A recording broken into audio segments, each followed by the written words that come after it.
Good morning, brothers and sisters. Today is April the 25th, 2016, here at Washington Family Church. And we're reading today the section 3, A Church Leader's Devotional Life, from the Cheon Seong Gyeong, chapter 3, The Mission of a Church Leader.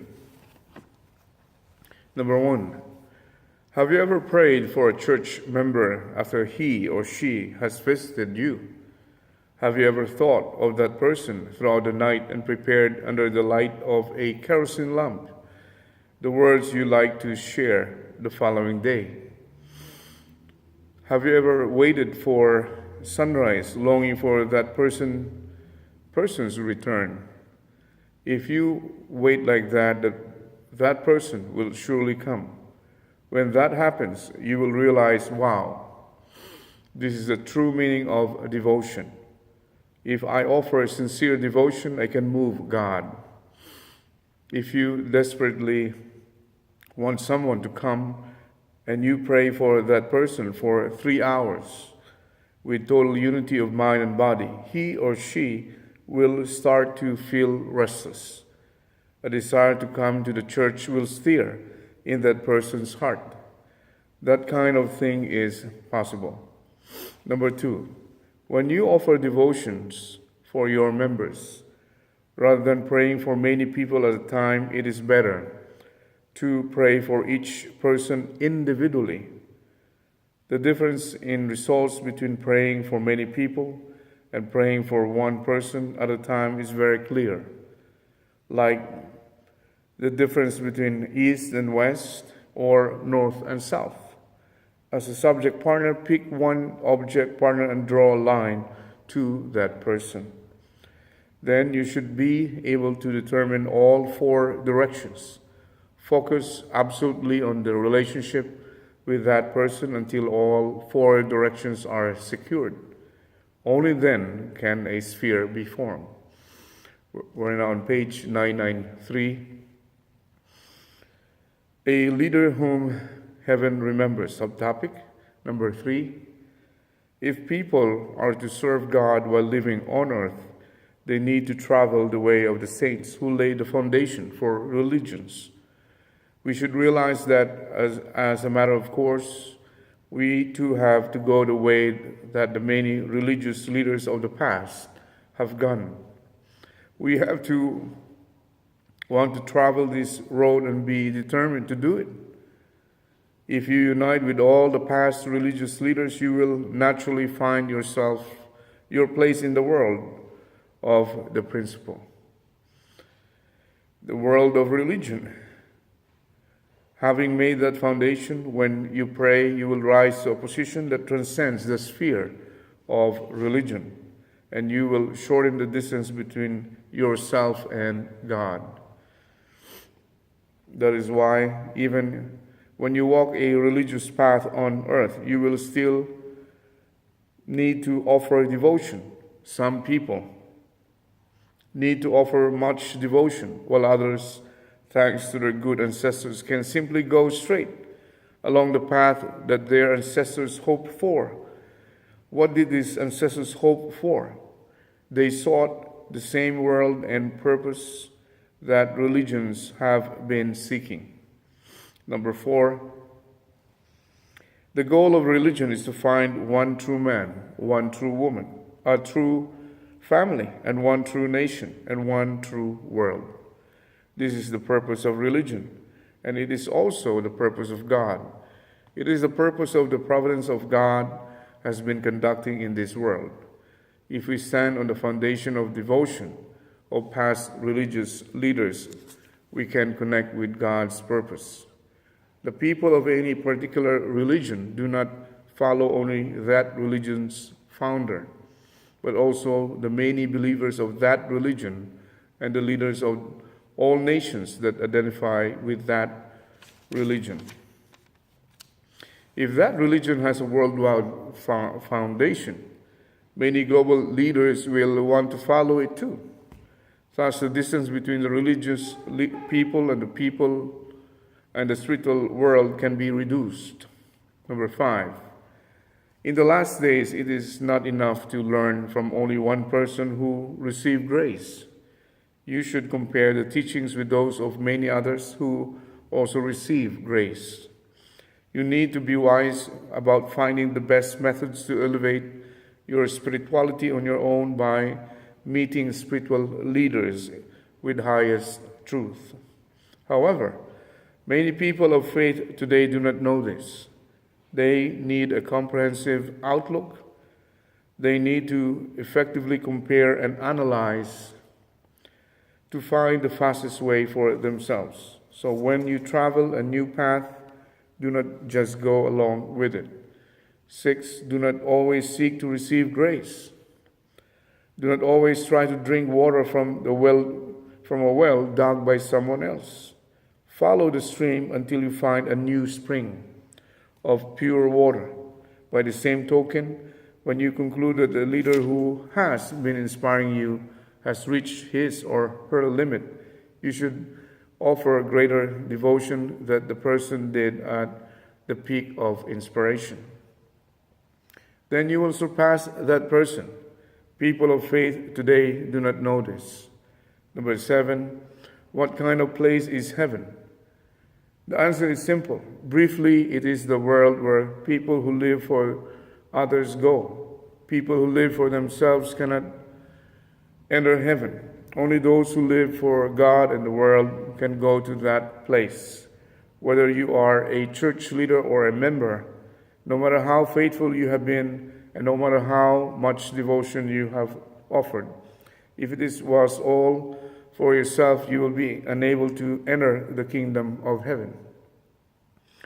On the other hand, if you live according to the original way of the will and follow the principle of living for the sake of others, you will surely go to the kingdom of heaven. That is, from the time you reach the age of maturity. If you live for the sake of others and for God, and if you went the way of death for God and humanity, you will indeed go to the kingdom of heaven. Number 8, whether you are a local church leader or district leader, you have to know how to read people. You should be able to glimpse their spirituality and tell what level they are at. The tasks that a spiritual leader needs to perform are very difficult. That is why you must pray. When you pray about what is on the other side of the mountain, images of that there should appear in your mind. But to reach that level, you need to offer devotion. A church leader has to know the spiritual state of his or her members even before they do. A person who seriously offers devotion is able to know what has happened to them. Number 9.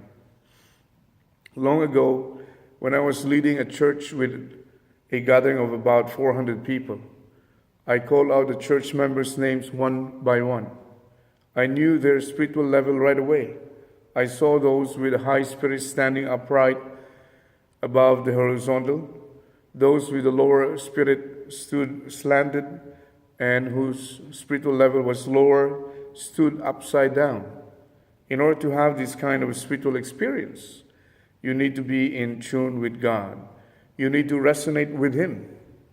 When you play the gumungo, a Korean flute, if one of its strings is even the slightest bit loose, the instrument will be out of tune and its sound will be discordant.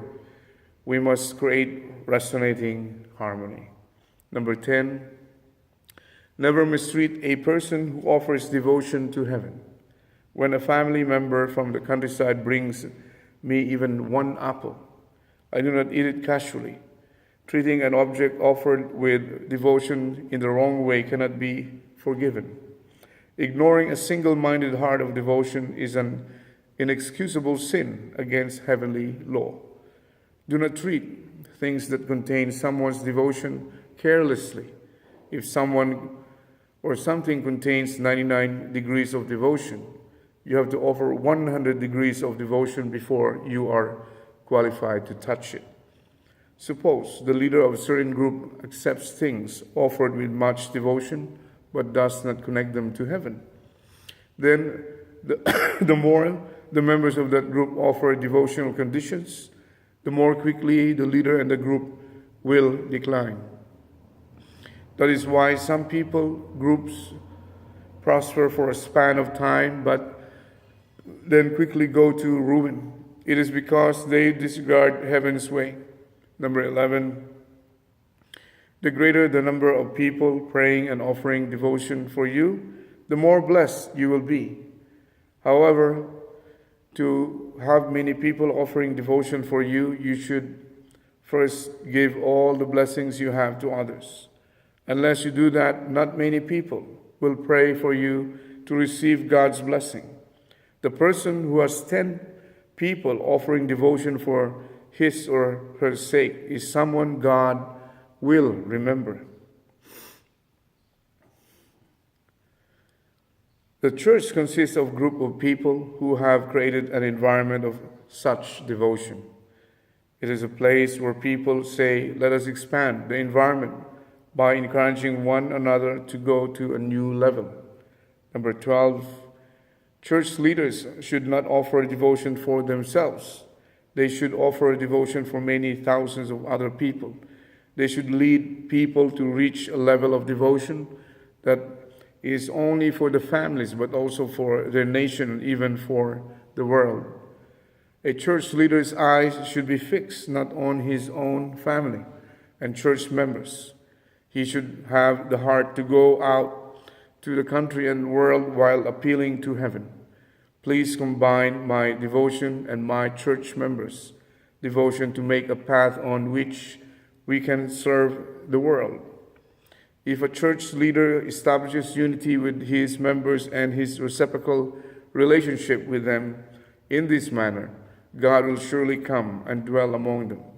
God comes when the church members and their leader become one.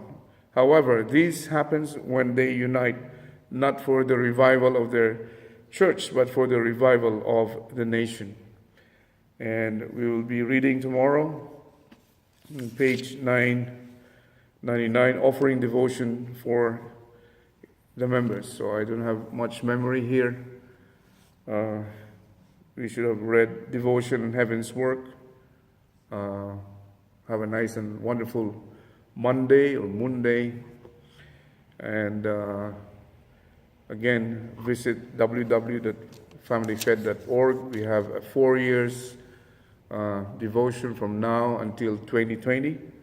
And we have celebrations like May the 29th, the 40 years of the Yankee Stadium rally in New York. And we have here in DC, September 18, 2016, 40 years of the Washington Monument.